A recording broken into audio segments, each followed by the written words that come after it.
Narrativas compartilhadas, sim. O prazer de continuar ouvindo Fernanda Maia, que agora vai contar do momento que ela sai da Faculdade de Filosofia, Ciências e Letras do Colégio João Aguirre e vem para São Paulo.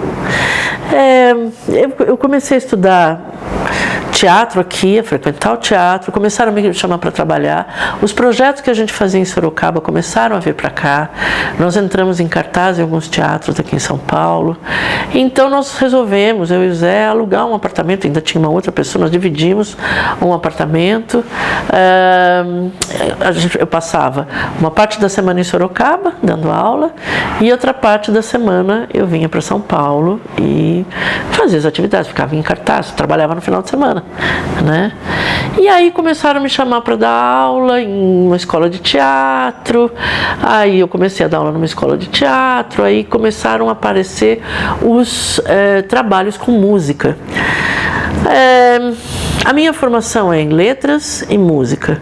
Letras e música só pode dar teatro, né? Enfim, acho que foi uma continuidade mesmo dessa formação. E aí chegou um momento em que as coisas aconteciam mais aqui, obviamente porque a gente está numa capital e porque a questão... existe uma questão de uma efervescência cultural, né? É uma cidade maior, então as oportunidades estavam muito mais aqui.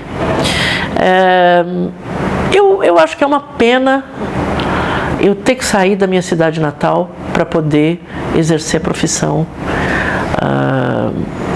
que eu quis, né? Acho uma pena.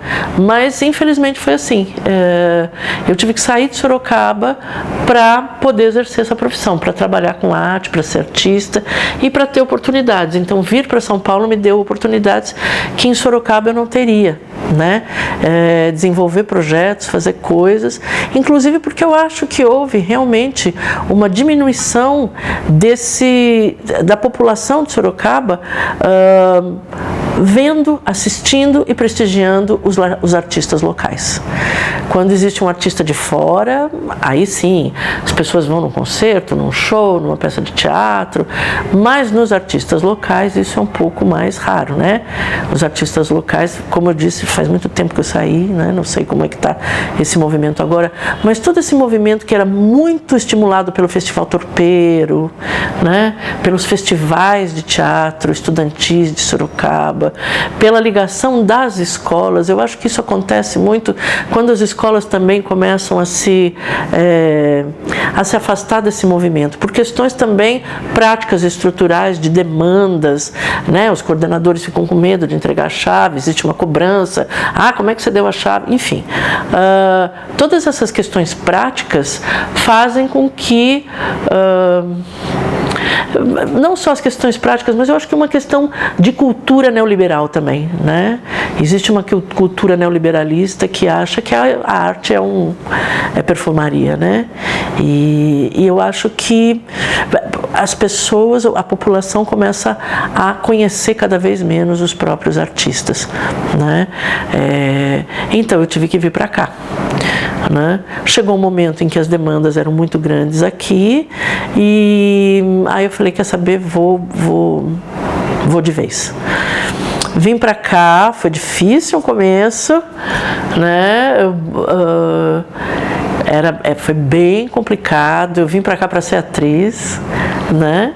Porque era ainda o que eu estava fazendo, e de repente os trabalhos e naquela época também era o começo da cultura de musicais que começou a voltar também em voga, e aí aquele ator que sabia um pouquinho mais de música era a pessoa que ajudava os outros quando a peça tinha uma música, que fazia trilha, né?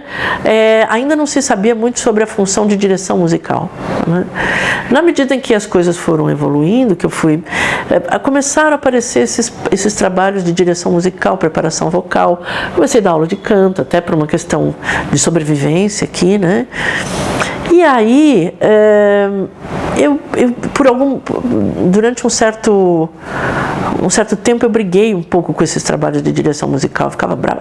As pessoas me chamam mais para ser diretora musical do que para ser atriz. Claro, tinha pouca direção musical, tinha pouca gente fazendo direção musical, né? As pessoas não sabiam, né? Até hoje você não tem uma literatura de direção musical em português. Você tem muitos livros estrangeiros que ajudam a falar sobre, que falam sobre direção musical para teatro. Em português você quase não tem, né? Então, esses trabalhos começaram a surgir. No começo eu me irritava muito, mas pegava porque precisava, né?